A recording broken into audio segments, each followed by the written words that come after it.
मैं 2015 में भारतीय सेना में कमीशन हुआ। मैं बिल्कुल आईबी पे, जो कि इंटरनेशनल बॉर्डर है, उस पे तैनात था। 2017 में एक ट्रेनिंग इवेंट के दौरान मुझे इंजरी हो गया। यूपीएससी की परीक्षा देने के लिए परमानेंट कमीशन ऑफिसर्स को परमिशन नहीं दी जाती है। फौज में रहते रहते वक्त हमेशा कम था। जनवरी ऑनवर्ड्स मैंने प्रीलिम्स पर ही एंटायरली फोकस करा। जैसे वो कहते हैं कि तिनका तिनका लगा के एक बूंद बूंद से सागर बनता है, तो उसी तरीके से मैंने छोटे छोटे कदम रोज़ लिए हैं, रोज़ पढ़ा है। 2021 का प्रीलिम्स मेरा जनरल स्टडीज़ क्लियर था, परंतु जो सीसैट का एग्जाम था, लेकिन निराशा के बाद आशा आती ही आती है, अंधेरे के बाद रोशनी आती ही आती है। Because my friend, you are a lion who is born to roar.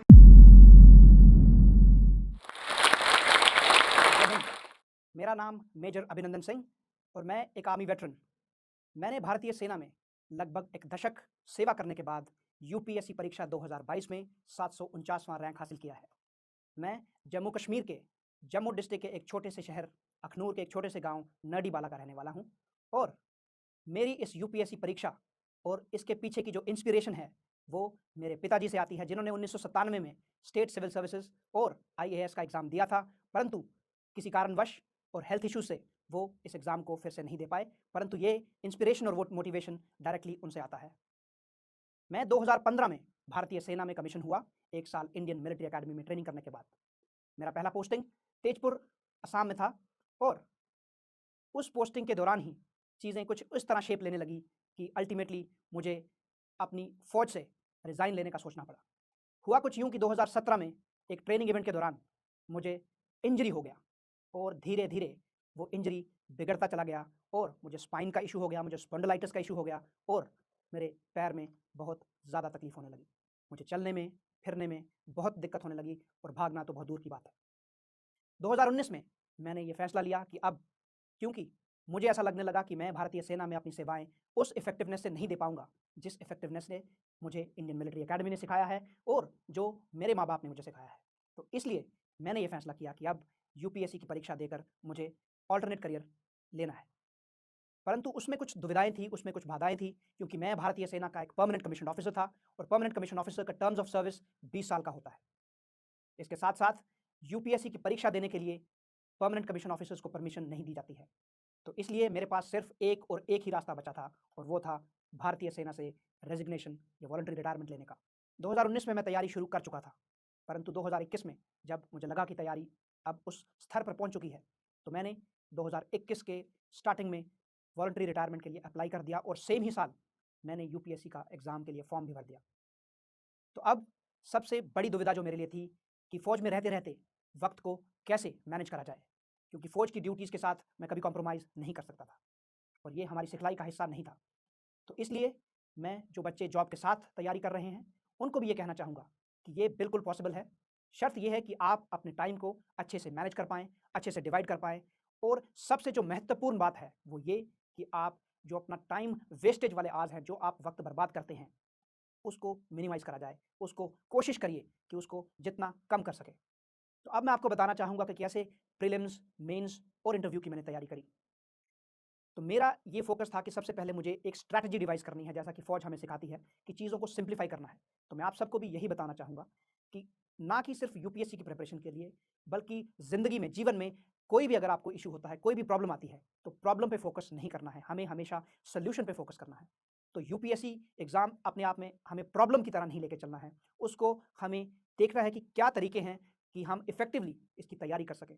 तो इसलिए मैंने शुरू करा सिलेबस का प्रिंट आउट लेके, सिलेबस को स्टडी करा सबसे पहले। मैंने ये देखा कि क्या-क्या सब्जेक्ट्स हैं। मैं आपको बता देना चाहता हूँ कि मेरा ऑप्शनल सब्जेक्ट फ़िलॉसफ़ी था। अब मैंने फ़िलॉसफ़ी क्यों लिया? उसके 2 महत्वपूर्ण कारण थे। एक, क्योंकि फ़ौज में रहते-रहते वक़्त हमेशा कम था, तो इसलिए फ़िलॉसफ़ी का सिलेबस एज़ कम्पेयर टू बाकी सब्जेक्ट्स थोड़ा कम था। तो ये एक महत्वपूर्ण कारण था, और दूसरा ये था कि फ़िलॉसफ़ी एज़ अ सब्जेक्ट हमेशा मेरे लिए रोचक रहा है, मेरे को हमेशा से उसने इंट्रिग करा है। तो वो दूसरा रीज़न था कि मैंने फ़िलॉसफ़ी क्यों लिया, क्योंकि बच्चों को ये बात समझनी है कि कोई भी ऑप्शनल सब्जेक्ट अपने आप में स्कोरिंग नहीं होता है। ये आपके इंटरेस्ट पे, आपके रुझान पे, और सबसे महत्वपूर्ण आपके एफ़र्ट पे डिपेंड करता है। तो अब मैं बात करूँगा कि प्रीलिम्स से पहले मैंने मेंस की तैयारी ऑलमोस्ट कंप्लीट कर दी थी, क्योंकि मैंने आपको बताया कि 2019 में मैंने तैयारी शुरू करी। तो सबसे पहले 2019 में मैंने ऑप्शनल सब्जेक्ट चूज़ करने के फ़ौरन बाद ऑप्शनल के नोट्स बनाना शुरू करा। आपको शायद ये जान के हैरानी होगी कि ऑप्शनल के नोट्स मैंने ऑलमोस्ट 2 बार बना दिए, क्योंकि पहली बार जब मैंने नोट्स बनाए तो वो इतने सैटिस्फैक्टरी नहीं लगे मुझे। सोर्सेज़ की बात मैं अगर करूँ तो जो बेसिक बुक्स सभी टॉपर्स रिकमेंड करते हैं, मैंने वही बेसिक बुक्स उठाई। सबसे पहले मैंने वो पढ़ी और 2 बार पढ़ने के बाद, पुराने साल के एग्ज़ाम पेपर देखने के बाद मैंने नोट्स बनाना शुरू करा। तो ऑप्शनल की स्ट्रैटेजी जहाँ तक बात करें हम, तो वो सिर्फ़ और सिर्फ़ 2-3 चीज़ों पे निर्भर करती है। एक, कि आप एक अच्छा मटेरियल, लिमिटेड मटेरियल, ये नहीं करना है कि आप ये भी मटेरियल उठा लें, ये भी मटेरियल उठा लें। क्योंकि शर्त ये नहीं है कि आपको उस सब्जेक्ट पे मास्टरी करनी है, आपको एग्ज़ाम की रिक्वायरमेंट मीट करनी है। आपको उस सब्जेक्ट में पीएचडी नहीं करनी है, सभी टॉपर्स यही रिकमेंड करते हैं और मैं भी यही रिकमेंड करूँगा। उसके बाद जब आपने एग्ज़ाम के सिलेबस को समझ लिया, बुक लिस्ट को फाइनलाइज़ कर लिया, फिर आपको भरोसा रखना है अपने आप पे और आपकी चूज़ करी गई वो बुक्स पे। क्योंकि अगर आप अपनी बुक्स पे, अपने मटेरियल पे भरोसा नहीं करेंगे, तो फिर आपका दिमाग आपको बार-बार कहेगा कि शायद मेरा मटेरियल सफिशिएंट नहीं है। तो इस चीज़ से हमें आगे बढ़ के उस पे भरोसा करना है। वन्स आपका ये प्रोसेस कंप्लीट हो जाता है, तो आपको नोट्स बना के उसकी मल्टीपल रिविजन्स करनी है। तो ये बात हो गई हमारी ऑप्शनल की। अभी हम बात करेंगे कि जनरल स्टडीज़। तो जनरल स्टडीज़ में मैं आपको ये बताना चाहूँगा कि प्रीलिम्स की तैयारी और मेंस की तैयारी ओवरलैपिंग है, तो हमें सिलेबस देख के ये बात समझने की ज़रूरत है। बेसिक बुक्स जो सब टॉपर्स रिकमेंड करते हैं, तो मैंने भी वही पढ़ी। अगर मैं नाम लेके आपको बुक्स के नाम बताऊँ, तो सबसे पहले मॉडर्न हिस्ट्री के लिए मैंने अपनी स्पेक्ट्रम की बुक पढ़ी है। एंशिएंट हिस्ट्री के लिए मैंने आर एस शर्मा पढ़ी है और मिडवल हिस्ट्री के लिए मैंने सतीश चंद्रा पढ़ी है। इन 3 बुक्स के अलावा मैंने हिस्ट्री के लिए कोई और बुक नहीं पढ़ी है। इन्हीं बुक्स की मैंने बार-बार रिवीजन करी है। अभी हम बात करेंगे ज्योग्राफी की। ज्योग्राफी की मैंने 3 बुक्स पढ़ी हैं, जो कि एनसीईआरटीज़ है 11th और 12th की, और इसके अलावा जीसी लियोंग काफ़ी मैंने सिलेक्टिवली पढ़ी है। इसके बाद हम बात करेंगे पॉलिटी के लिए। तो पॉलिटी के लिए मैंने लक्ष्मीकांत सिर्फ़ उसी पे रिलाई करा है, प्रीलिम्स पॉइंट ऑफ व्यू से खासकर। मेंस का मैं सब्सिक्वेंटली आपको बताता हूँ। उसके बाद इकोनॉमिक्स के लिए मैंने रमेश सिंह और एनवायरनमेंट के लिए मैंने शंकर आईएएस पढ़ी है। इसके बाद एक सब्जेक्ट और बच जाता है जिसको हम बोलते हैं आर्ट एंड कल्चर, तो उसके लिए मैंने नितिन सिंघानिया की बुक पर रिलाई करा है। अब ये मैंने मोटा-मोटा आपको प्रीलिम्स के बारे में बताया। जैसा मैंने पहले कहा, प्रीलिम्स और मेंस की तैयारी का भी काफ़ी ओवरलैपिंग है। तो ये जो बेसिक बुक्स मैंने आपको बता दिया, उसके बाद आपको मेंस का सिलेबस उठाना है। जो टॉपिक्स आपको लगता है कि इन बेसिक बुक्स में नहीं कवर करे हैं या फिर इनसफिशिएंटली कवर्ड हैं, आप उससे सैटिस्फाइड नहीं हैं, तो उसको आप सिंपली गूगल करके अपने नोट्स बना लीजिए। मेरा विश्वास मानिए, इन बुक्स के अलावा ज़्यादा नोट्स बनाने का आपको ज़रूरत नहीं पड़ेगा, क्योंकि लिमिटेड ही टॉपिक्स हैं जो इन बुक्स के अलावा आपको बनाने की ज़रूरत है। पुराने साल के 7-8 साल के क्वेश्चन पेपर्स उठाइए और वो थीम्स आइडेंटिफाई करिए कि जीएस में, हिस्ट्री में, ज्योग्राफी में, पॉलिटी में क्या टॉपिक्स हैं जो बार-बार पूछे जा रहे हैं, तो उन टॉपिक्स पे नोट्स बना लीजिए। इसके अलावा मैंने जीएस के कोई नोट्स नहीं बनाए। अभी मैं बात करूँगा एथिक्स की और एसए की। मेरे ख़्याल से एथिक्स और एसए की जो तैयारी है, वो एक-दूसरे से मिलती है, एक-दूसरे को सप्लीमेंट करती है। एथिक्स की बात करें, तो बेसिक मटेरियल तो मार्केट में आपको ईज़िली अवेलेबल मिल जाएगा, परंतु जब आप एग्ज़ाम देखते हैं, क्वेश्चन पेपर देखते हैं, तो बेसिक मटेरियल से सिर्फ काम नहीं चलेगा। आपको एक रूटीन बनानी है जिससे आप examples, inspirational examples, motivational stories के एग्ज़ाम्पल्स नोट कर पाएँ। One word, one liner examples note करें। सफिशिएंटली अच्छे नंबर ऑफ एग्ज़ाम्पल्स आप on a daily basis, on a weekly basis अगर आप इकट्ठे करने में कामयाब हो जाते हैं, तो आई बिलीव कि आपके एथिक्स और एसे दोनों के लिए आपके पास सफिशिएंट कंटेंट हो जाता है। और इसके अलावा जो नेक्स्ट चीज़ हमें चाहिए वो है आंसर राइटिंग प्रैक्टिस की। तो ये मैंने मोटा-मोटा ये बताया आपको कि प्रीलिम्स की तैयारी शुरू करने से पहले मैंने ये बेसिक स्टफ सारा पढ़ लिया था। तो 2021 में जब मैंने अटेम्प्ट दिया, तो जनवरी ऑनवर्ड्स मैंने प्रीलिम्स पर ही एंटायरली फोकस करा। तो प्रीलिम्स के 2 पार्ट हैं, एक अपना जनरल स्टडीज़ और दूसरा अपना करंट अफेयर्स। तो जनरल स्टडीज़ का जो मैंने आपको बेसिक बुक्स बताई, वो प्रीलिम्स की तैयारी के लिए सफिशिएंट है। उसके अलावा जब बात करंट अफेयर्स की आती है, तो कई बच्चे कन्फ्यूज़ रहते हैं कि किस सोर्स से उठाया जाए या कितना पढ़ा जाए, 2 सोर्सेज़ उठाए जाएँ, कितने साल का पढ़ा जाए। तो इस दुविधा को आपको मिनिमाइज़ करना है, जैसा मैंने पहले कहा कि चीज़ों को सिंप्लीफाई रखना है। आप कोई भी एक सोर्स उठा लीजिए, मंथली बेसिस पे अगर आप करंट अफेयर्स कवर कर रहे हैं, तो उसके नोट्स बना लीजिए। आजकल डिजिटल नोट्स बनाना बहुत ही आसान है, आपका वक्त बचा लेते हैं वो। तो डिजिटल नोट्स बनाइए सो दैट आपका मंथली बेसिस पे करंट अफेयर्स रेडी हो जाएगा और आपको वीकली, मंथली बेसिस पे उसका रिवीजन भी करना बहुत ईज़ी हो जाता है। तो ये मेरी स्ट्रैटेजी रही प्रीलिम्स के लिए कि बेसिक बुक्स मैंने रिवाइज़ करी मल्टीपल टाइम्स 5-6 बार, और जो करंट अफेयर्स के मैंने अपने नोट्स बनाए थे एक पर्टिकुलर सोर्स से, उसी को मैंने बार-बार रिवाइज़ करा। एटलीस्ट 3-4 रिवीजन मेरा करंट अफेयर्स के सोर्स का हो गया था। इसके अलावा जो तीसरा इंपॉर्टेंट कंपोनेंट है, वो है अपने सीसैट का। तो सीसैट को इग्नोर करने की गलती नहीं करनी है, क्योंकि अभी मैं आपको बताऊँगा 2021 की अटेम्प्ट मैंने दी, परंतु 2021 का प्रीलिम्स, बावजूद इसके कि मैं रिस्क लेके फ़ौज से अपना वॉलंटरी रिटायरमेंट लेके अप्लाई कर चुका था और वो कभी भी अप्रूव हो सकती थी, परंतु मेरा प्रीलिम्स क्लियर नहीं हुआ, और जब इसकी मार्कशीट्स आई तो मुझे पता लगा कि मेरा जनरल स्टडीज़ क्लियर था, परंतु जो सीसैट का एग्ज़ाम था, सीसैट का पेपर था, उसमें 0.8 मार्क्स से मेरा रह गया।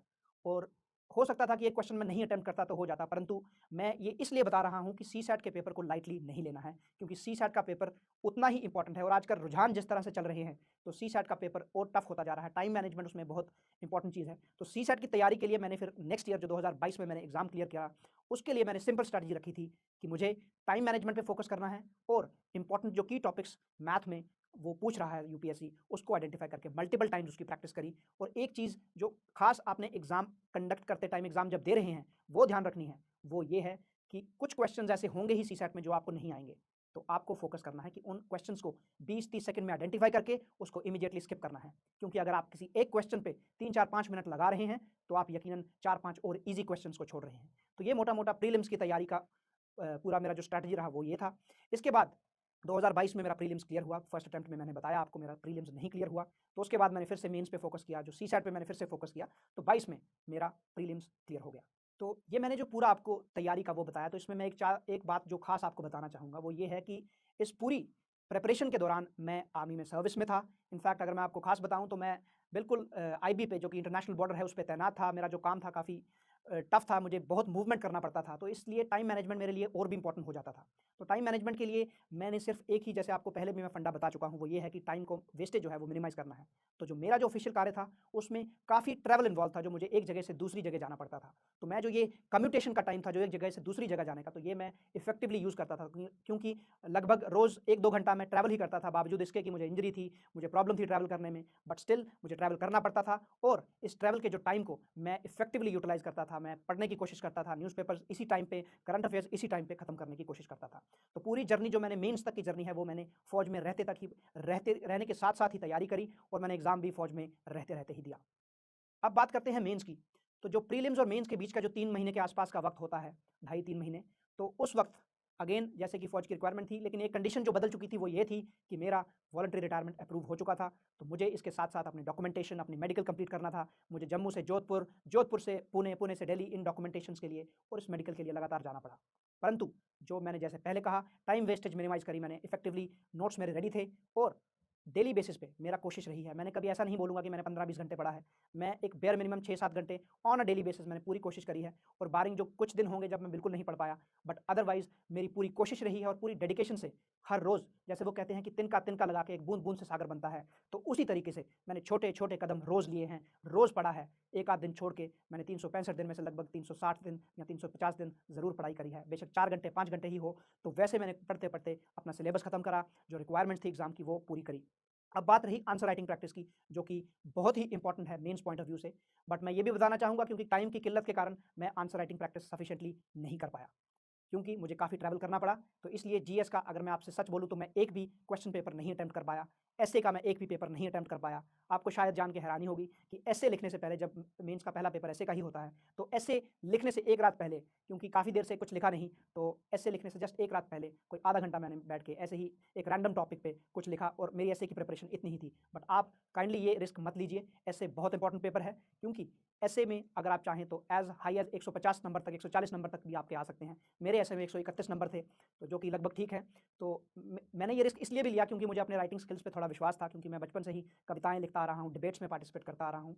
परंतु सब लोग शायद ऐसी चीज़ों में पार्टिसिपेट नहीं कर रहे हैं, तो इसलिए एसए पेपर को लाइटली नहीं लेना है, एथिक्स पेपर को लाइटली नहीं लेना है, क्योंकि एथिक्स, एसए और फिलॉसफी या ऑप्शनल जो भी आपका हो, ये 3 चीज़ें मिलकर आपके लिए गेम चेंजर हो सकती हैं। इसके बाद जब आंसर राइटिंग की बात करी तो जीएस का नहीं लिख पाया। मैंने सिर्फ ऑप्शनल फिलॉसफी के 8 टेस्ट लिखे थे, एक पर्टिकुलर इंस्टीट्यूट से मैंने टेस्ट सीरीज़ जॉइन करी थी, और टेस्ट सीरीज़ के बेसिस पर ही 12 टेस्ट थे उस टेस्ट सीरीज़ में, बट अगेन मैं पूरे 12 नहीं कर पाया, सिर्फ 8 ही लिख पाया, और इनफैक्ट 8 से ही 8 में बेसी 6 जो थे वो मैं अच्छे से इफेक्टिवली कर पाया और उनका फीडबैक भी ले पाया। बाकी जो 2 थे वो वक़्त की किल्लत के साथ मैंने सिर्फ दिए, और उसका फीडबैक भी आने का मेरे पास वक़्त नहीं था। तो अब मैं, ये हो गया पूरा मेंस के पेपर अच्छे हो गए। जनरली अटेम्पटेशन इज़ इम्पोर्टेंट, अटेम्पटेशन बहुत इंपॉर्टेंट रहती है। मेन चीज़, सबसे पहली लड़ाई जो आप मेंस एग्ज़ाम में पूरी करनी है, वो है कि आपको अपना एग्ज़ाम पूरा करना है।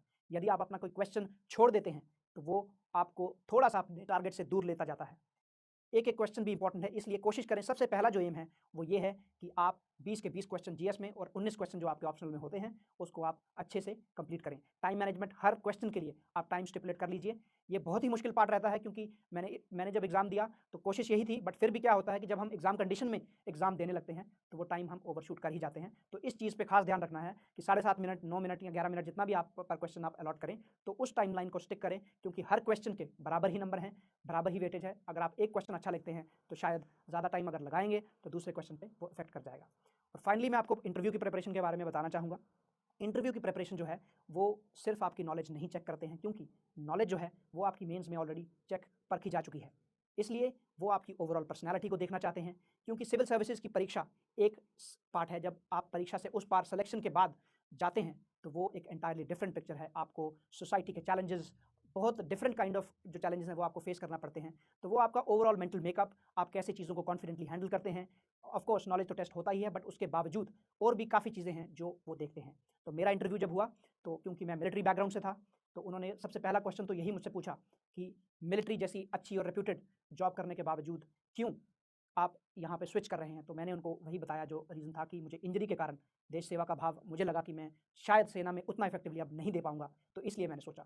और भी काफ़ी इंटरेस्टिंग क्वेश्चंस जो इन्होंने इंटरव्यू में पूछे, यूक्रेन वॉर को लेकर उन्होंने पूछा मुझसे क्वेश्चन। अभी ड्रोन वॉरफेयर चल रहा था, ड्रोन वॉरफेयर की उन्होंने टेक्नोलॉजी के बारे में पूछा, चिप्स के बारे में पूछा, भारत का जो सेमीकंडक्टर इंडस्ट्री है उसके बारे में पूछा, करंट अफेयर्स में और भी इवेंट्स जो हैं तो उनके बारे में पूछा।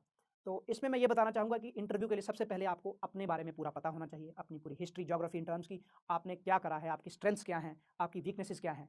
क्योंकि मैंने तो पहले एसएसबी भी क्लियर करा है तो मुझे थोड़ा पहले से ही जानकारी थी कि मुझ में स्ट्रेंथ और वीकनेसेस क्या हैं। प्लस आर्मी में लगभग 8.5-9 साल निकालने के बाद थोड़ा सा मुझे अपने बारे में और अपनी ऑर्गेनाइजेशन के बारे में ज़्यादा पता था। बट जो यूपीएससी एस्पिरेंट्स जॉब में हैं तो उनके लिए अपना जॉब के बारे में पूरा पता होना बहुत ज़रूरी है। अदरवाइज जो कैंडिडेट्स फ्रेश तैयारी कर रहे हैं, अपने फैमिली के बारे में, क्यों आप करना चाहते हैं, क्या मोटिवेशन है, उस चीज़ में बिल्कुल आपको क्लैरिटी होनी चाहिए।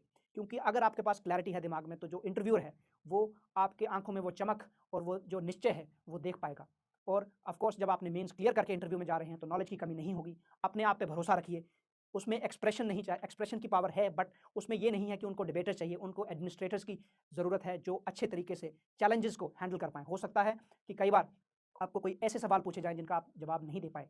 वो सिर्फ़ इसलिए पूछे जाते हैं कि वो चेक कर पाएँ कि जब आप टेंशन में होते हैं, जब विपरीत परिस्थिति है, तो आप उसको कैसे हैंडल करते हैं। क्योंकि जब सेवा में आप एक्चुअली आते हैं, तो बहुत सारी डिफरेंट काइंड ऑफ जो सिचुएशंस हैं, सर्कमस्टांसेस हैं, कई बार आप पे क्वेश्चन्स रेज़ करे जाएँगे, कई बार आपको पूरा स्टाफ आपके अगेंस्ट होगा, कई बार आपको उनको मोटिवेट करना पड़ेगा। तो ये सारी चीज़ें वो आपको चेक करेंगे और इसके बाद ही वो आपको एक अच्छे एडमिनिस्ट्रेटर के रूप में सेलेक्ट कर पाएँगे। तो ये था मेरा मोटा-मोटा कि कैसे मैंने प्रीलिम्स, मेंस और इंटरव्यू की तैयारी करी। बाकी जिन बच्चों को थोड़ा-सा निराशा होती है, तो मैं उनको ये बताना चाहूँगा कि निराशा जो है, वो जीवन का उतना ही महत्वपूर्ण अंग है जितना कि सक्सेस है।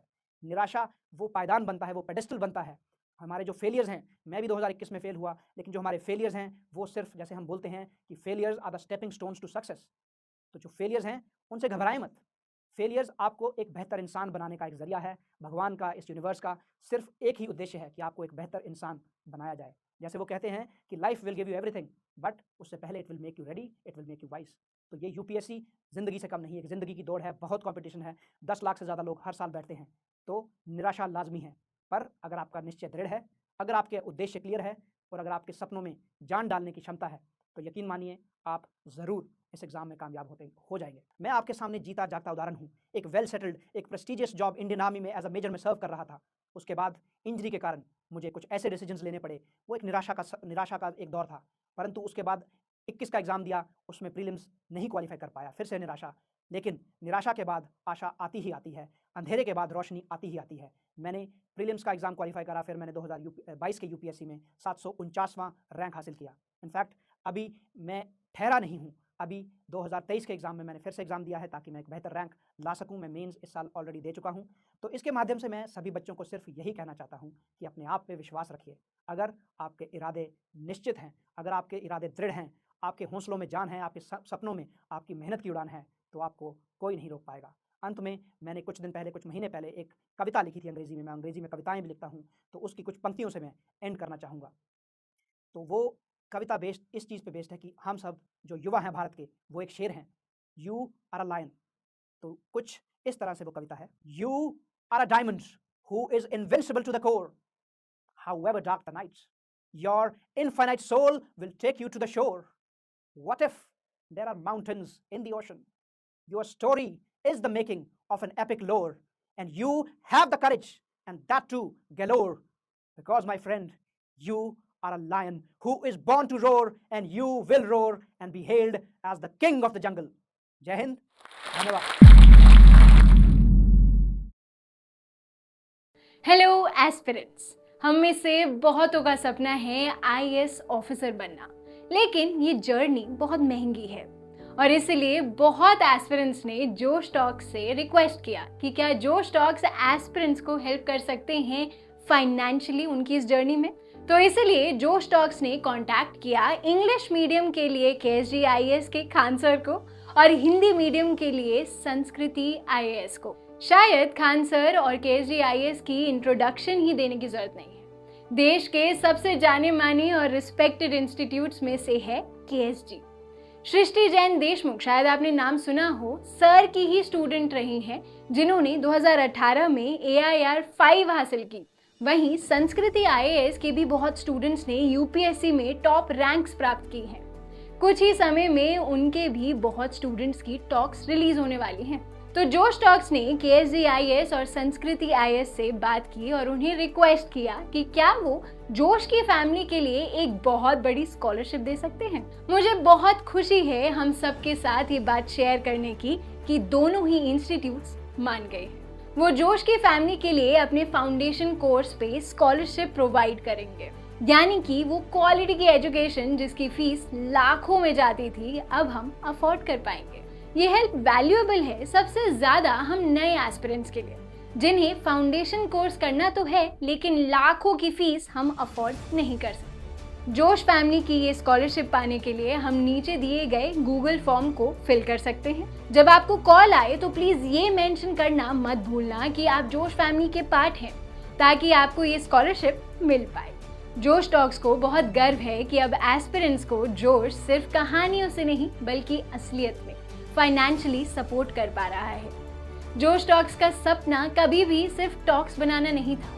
जोश का मानना है कि हम सब में एक काबिलियत है अपनी जिंदगी में कुछ बड़ा हासिल करने की, मगर जिंदगी की कुछ परिस्थितियां हमें अपने अंदर के टैलेंट को बाहर नहीं निकालने देती। लेकिन अब कम से कम हमारी फाइनेंशियल स्थिति हमें अपने आईएएस बनने के सपने से रोक नहीं सकती। जोश टॉक से एक बड़े भाई या बहन की तरह हर वक्त हम सबको जिंदगी में आगे लेके जाने के प्रयास में लगा रहेगा। आप बस जाके अपना 100% दीजिए, एक भी दिन जाया ना होने दें, बाकी जोश संभाल लेगा।